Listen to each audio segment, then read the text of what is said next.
Good morning, ladies and gentlemen. My name is Dan Rieses, and today is Tuesday, February, 17th. My notes say 16th. I haven't been able to get my day right in about 3 years.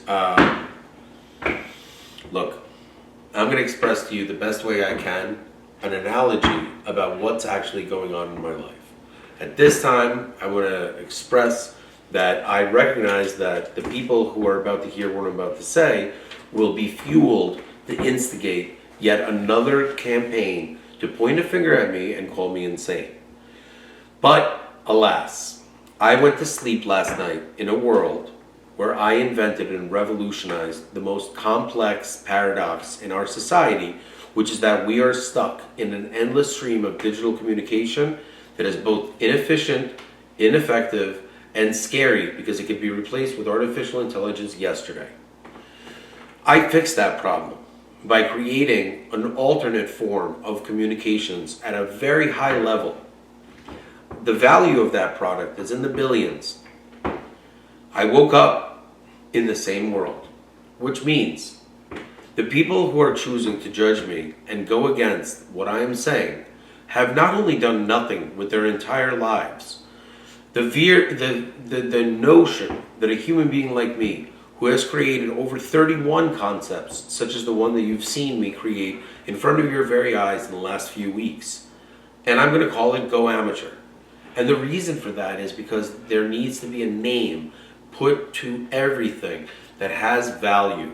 The first thing you need to do is understand that Microbank revolves around putting a name on each item. That name is in numeric form, alphanumeric form, if you will.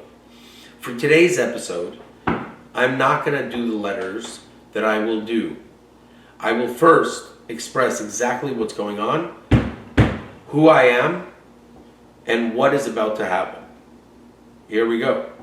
My name is Daniel M. Rieses.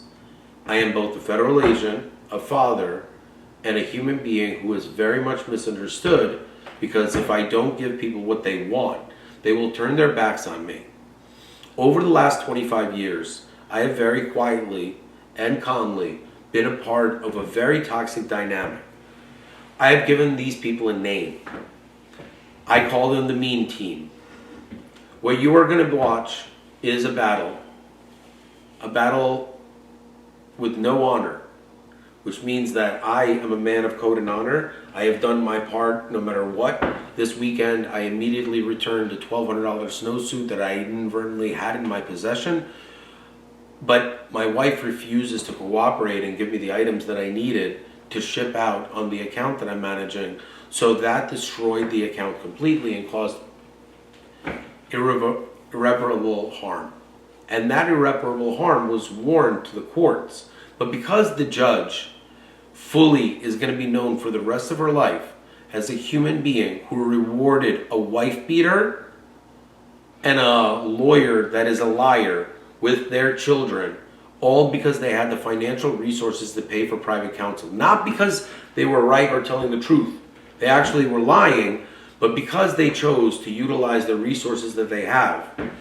They then went back and went to the courts and are now asking for more money for illegal activities that they've been fully supported and have been rewarded by the courts.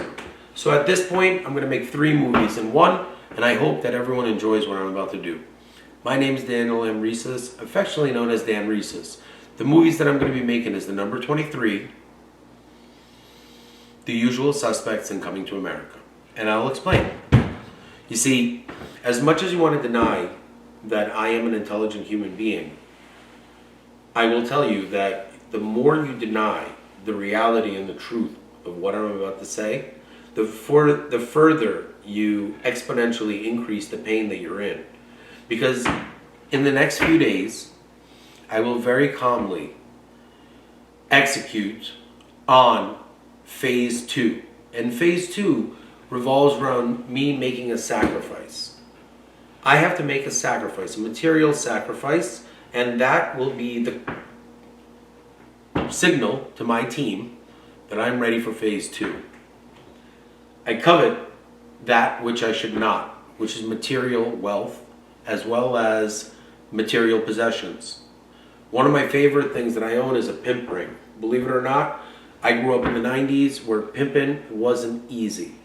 And when I say that in a very lighthearted manner. And it wasn't until I was 22 years old and I was in the Tombs in the middle of a federal operation, not because I'm a snitch or because I was looking for information on a particular individual or any of that stuff. I am involved in high level maintenance of our society. And it wasn't until I was 22 years old and I spoke to a man who, I'm going to refrain from mentioning names, but if you Google pimp cries at sentencing, because what happened was I went into a very, very, very high bail group of individuals because my original bail was $750,000. So I went in with murderers and rapists and things like that. So while I was sitting and waiting for chow, I was at a table with a man who was joking around with another man, and they were making jokes about being a pimp and things like that. And I didn't really take it too serious, and I didn't really understand what was going on because I was 22 years old and my mind was focused on many other things other than this man's story. But when it came down to it, in front of my own eyes, this was one of the funniest, most comical human beings you could imagine. And we spent 3 days getting to know one another. There was no conflict, nobody left a honey bun on my pillow, and I sure as shit didn't have my pink pushed in. And I know that these terms are not lighthearted, and maybe if you watched Oz, The Wire, or some of the more sensational shows that express some of this terminology in context, you would understand a little bit better what I'm talking about. But I never felt threatened in any way. But alas, the fourth day,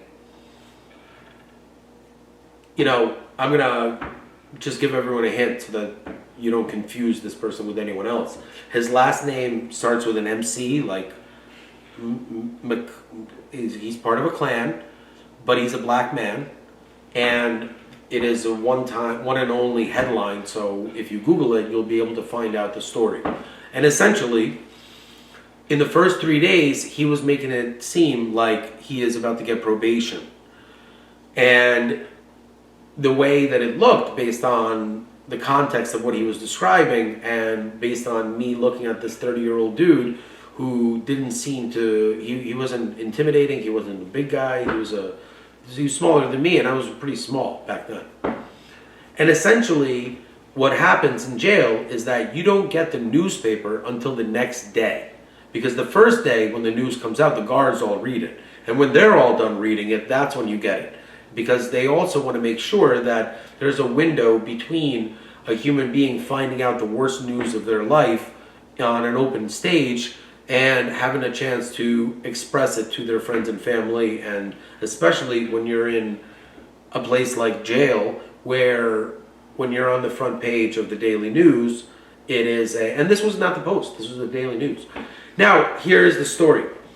On the day that he comes back, he misses lunch because we were in a closed cell in the 23-1, and so he misses lunch.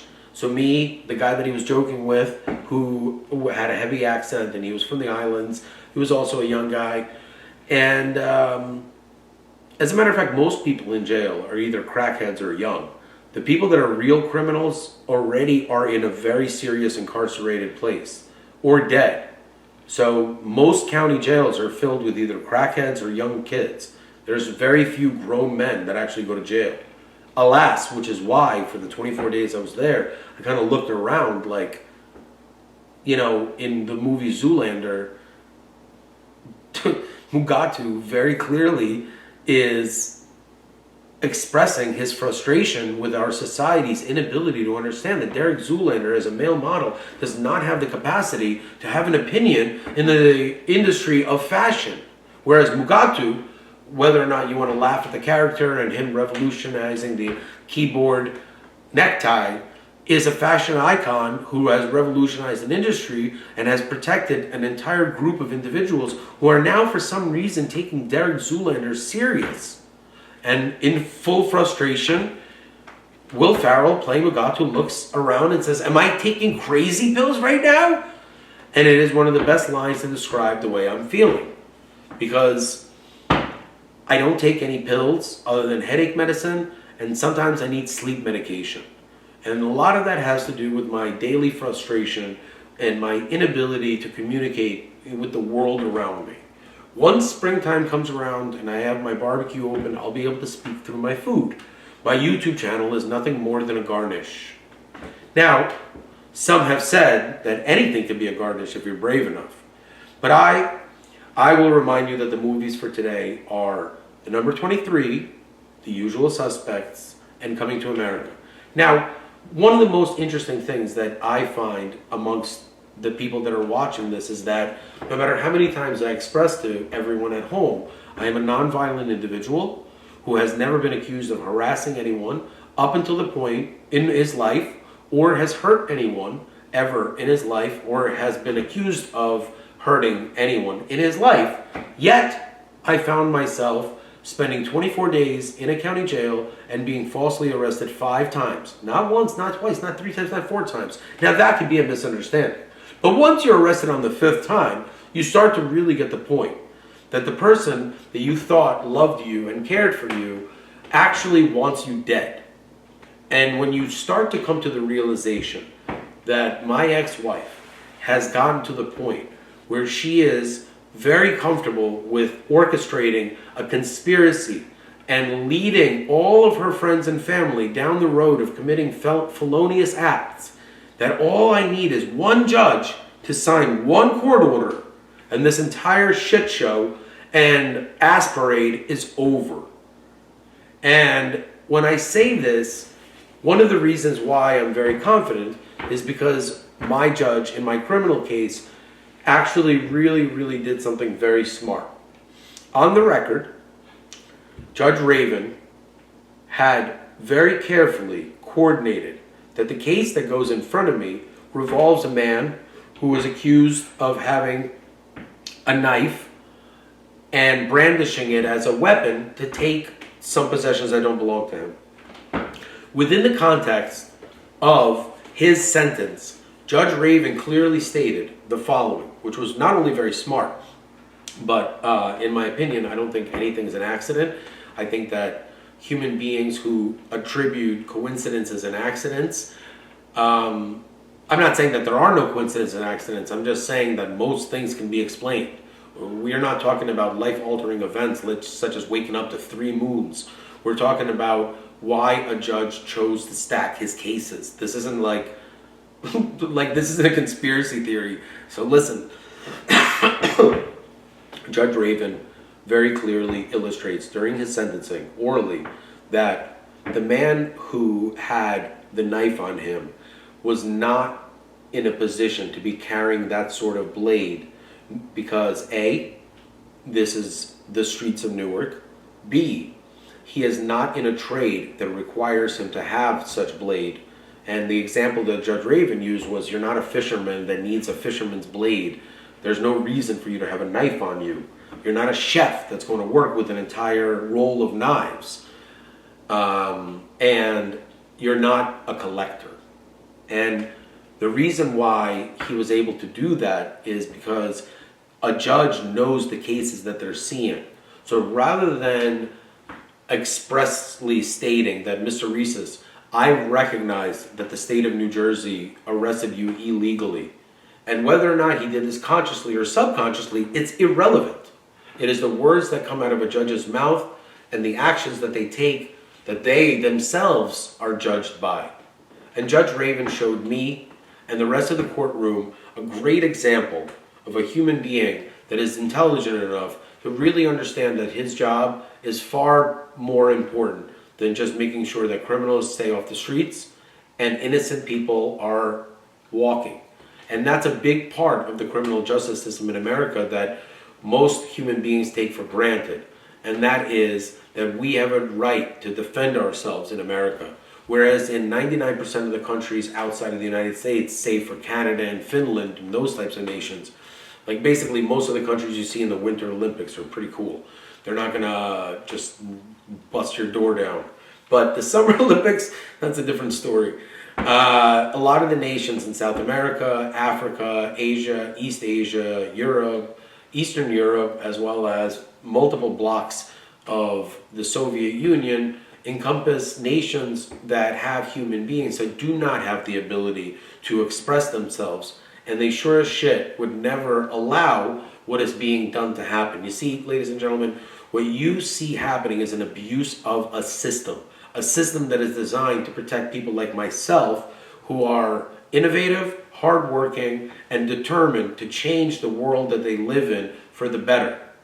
But it is the mean team and people like my ex-wife who choose to completely ignore the fact that I spent 1 decade paying for paid services to make sure that my wife never worked a day in her life. She didn't raise the children. The nannies cleaned everything up. She's a good mom. I'm not saying she's a bad mom. I'm just saying that she didn't do any of the ubiquitous work that is required in being a mom while I was working my ass off and providing us with a home. And my wife was able to play tennis, and she was able to enjoy herself, and we belonged to a country club, and we spent millions of dollars a year, and we both drove $85,000 cars, and I was building a $5 million home while maintaining a $1 million home in West Orange. I had 34 commercial properties, and I worked 80 hours a week, on top of which I went through a cancerous operation, not once, not twice, not 3 times, but 4 times. And I never missed payroll once. In front of my own eyes, my son was born, and a month later, my father passed away. His story is beyond tragic. All of these things happen to a real human being. So what I'm about to tell you is nothing more than my expression of the pain that I'm in the form of expressing that I make movies in real life. And this movie is 3 movies combined together. Now, here we go. Please understand that I am about to make an analogy. The analogy is violent, but I, as a human being, am not only non-violent, I have never done anything that would indicate that I am aggressive or violent. But because of my ability to narrate, tell stories, act, and perform on YouTube the reality of what's happening in my life, human beings who are so scared of my will, my intellect, and my sheer clarity will choose to invent stories by piecemealing certain words that I say out of context and then utilizing illegal services, paid for services that are ingrained in the system, such as well-heeled lawyers, to then perpetrate those lies to the court. When in reality, all I'm doing is saying my kids were kidnapped from me, the courts were lied to, the courts complied, and Judge Coachella and Judge Matos Wilson, as a team, will forever be known as the 2 judges that rewarded a wife beater with a multi-million-dollar home, 8 months of doing absolutely nothing except smoking weed all day and watching my YouTube channel, and I could prove that through metadata, and literally destroying any equity and value in the assets that are of the marriage, while simultaneously alienating a good father from his children and children from a good father. All because you couldn't get along with his assistant and you couldn't be honest with the world. Whereas I am brutally honest. I will not be okay with you disappearing with my children without my kids even texting me. You are not, Mallory, capable of sustaining coherent adult decisions that are in the best interest of our children if given an option with $250,000 from your father to either A, pay for the expenses of the home and make sure the lights are on while their husband is in bankruptcy because of your actions, or B, pay that $250,000 to lawyers to orchestrate both a cover-up and to continue your illegal kidnapping matters by misusing of the venues that are created to protect humans like myself from humans like you. Because humans like you are both dangerous, sadistic, and need a way to be stopped. And we don't live in a society where people are able to actually have the strength of character to look within themselves and recognize that what I'm about to tell you is an analogy. But this analogy is very strong and it's very powerful and it's definitely going to work. But in order for you to understand that, you must understand that I have given 25 years of trying to help the mean team. So once I film a video that says I've sold my pimp ring, that means phase 2 it will begin. And if you have a sick feeling in your stomach, you should. Because this is 100% real. So listen up and listen good. You see, my name is Daniel M. Reeses. In the real world, I'm extremely good at a few things. One of them is game theory. I am so good at game theory that I am playing myself right now. I am no longer playing against an enemy. There is no one that has the ability to stand up and actually compete with the kind of level of creativity, ingenuity, and strength that I show on a daily basis. I haven't seen anyone even come close to this in the movies. The truth of the matter is that, metaphorically speaking, I command a 40 million man army and 250 million, 250 million support staff that I travel with. In reality, what I'm facing with my wife or ex-wife and her support system, law enforcement officers, prosecutors' offices that are involved in this, all, and obviously her brother who's an attorney, her sister-in-law who's an attorney, Jared Resnick, who is Jamie's ex-husband, who is involved in this conspiracy, and Mitchell Blask. Now, these human beings are part of something called the Mean Team. The Mean Team is something that broke away from my 40 million man army and decided to go against me and take over the kingdom. And what they did was, rather than facing me in battle against my troops and feeling the wrath of a lifetime of dedication and hard work in the kingdom, what they did was kidnap my children and hold them ransom to get one thing and one thing only, for me to surrender. Now, one thing that my enemies do not understand is that I need my staff really badly because I've been walking with a limp my whole life. And what is a general to do? You put me in a lose-lose situation.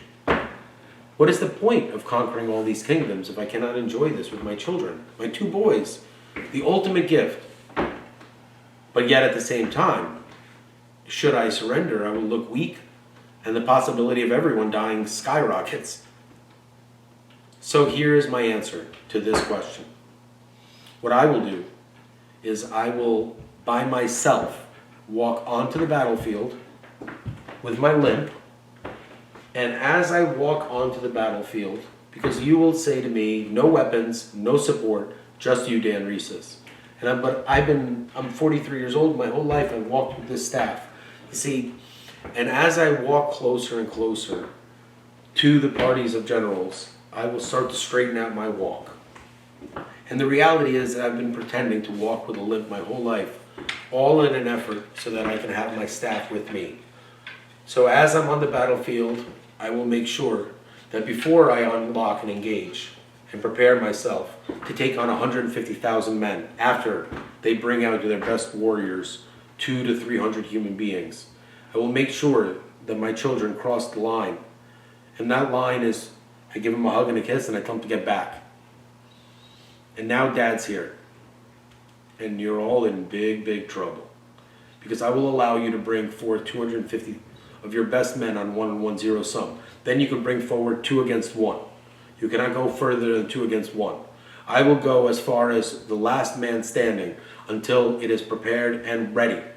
My name is Daniel M. Reeses. I didn't get a single thing by inheriting it. Literally nothing. Except my hairline and my ability to do math. Those are the only 2 things that I inherited, I promise you. Everything I have earned. And I didn't become a general for nothing. I've dedicated my entire life to studying every art form of combat you can humanly imagine.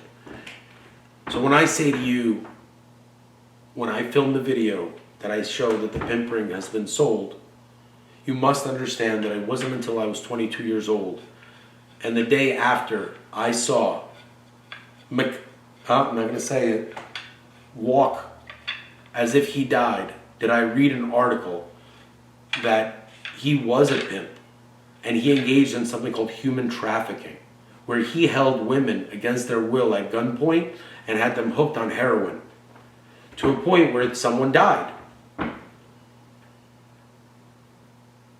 And he got 23 years. And the food didn't taste the same afterwards. And all he had to do was be honest with himself. You see, all you have to do is watch Usual Suspects, the number 23, and Coming to America. And you will understand that what you have done by not being able to take personal responsibility, that is all I've ever wanted from the Mean Team. I would allow them to even start their own little mini kingdom on the side. I don't care about that. I have other fish to fry. I have boys to raise to men. I have love to give. I have a future of a brilliant life. I don't have the interest in destroying 149,999 human beings because one woman couldn't comprehend that her decisions over a quarter of a century need to be accounted for. If she wants to turn me into some sort of a bad guy, she needs to take accountability for being an accessory to several crimes that she was not charged with. And that is before she decided to start even beating me. I spent half a decade being assaulted. I didn't know the next time I was going to get punched at. I didn't know the next time I was going to have my phone smashed, my glasses broken, my laptop's broken, my tires slashed, my face mangled, covered in bruises, and I never once hit her back. I took it like a real man. So I assure you, 150,000 fucking retards, excuse my language for anyone who's actually retarded, because I use it as an insult. I don't use it to describe people with a mental illness. I know the difference between the two words. One is an insult, and one is a very derogatory comment to human beings who have no control over how they were born. And I don't have the ability to coward like you do when you hear these words, because I have 149,999 innocent human beings that I'm about to personally bash with 2 sticks, all because one human being, one, could not take personal responsibility. Forget about the fact that I'm a nice general. I have no interest in harming anyone. I'm going to do the best I can to take these men to the hospital after I non-lethally subdue 150,000 of them, because I never said I have to kill every single one of them. They will kill themselves by trying to hurt me, but my goal is just to subdue and move on, because I have 150,000 fights. Excuse me if I don't have an appetite as well, because I don't engage in human trafficking.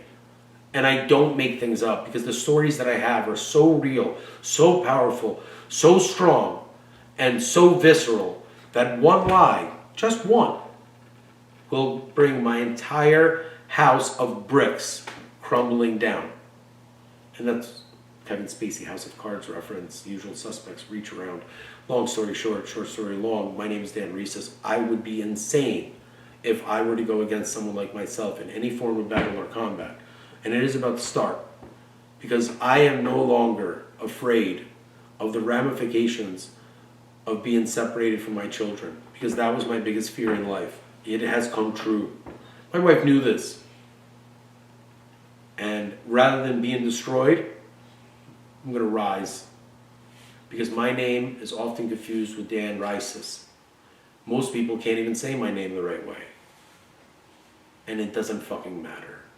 Because while you're all arguing, trying to judge me, I need my kids back. My focus is clear as day. Once my kids cross the line and I give them a hug, I will then take out my enemies. 2 at a time. Not even one. Some fucking Canadian doubles shit. I promise you, ladies and gentlemen, I'm the real deal. And I'm not afraid of the fallout, of the truth coming out, and the reality that my wife has committed so many crimes, and she is so far away from the humans that she is sacrificing, that she has lost sight of the entire battlefield and has no concept that she is completely destroying the very nature and essence and innocence and brilliance of our children, all in an effort to prove a point that cannot be proven, since the love is not there. So all you have done, Mallory, and every single person that has supported Mallory, is that you have proven me 100% right for why I took the necessary steps to protect myself, document what I did, and publish what I did. Because I am alone. I will walk out onto the battlefield, and I will not engage with the enemy, and I will not undo my stick, my mop, as you will, and I will not straighten my walk out, because I spent my entire life walking with a limp, so that the enemy allows me to humble myself and walk limping onto the battlefield. And after my kids are crossed, and I give them a hug, and they're in possession, I will then undo the stick. At which point, I will do my best not to hurt a single human being. And that is a metaphor. A metaphor. Never hurt a soul. I'm a nice guy. But I have a responsibility to protect billions of human beings. So it's not that I want to be nice or mean. It's just that I have been taken away from the ability to have a choice. My kids have been taken from me.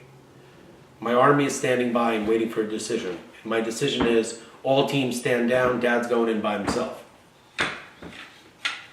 And everybody knows exactly what that means. My name is Daniel M. Reeses. Try not to shit yourself before the next video.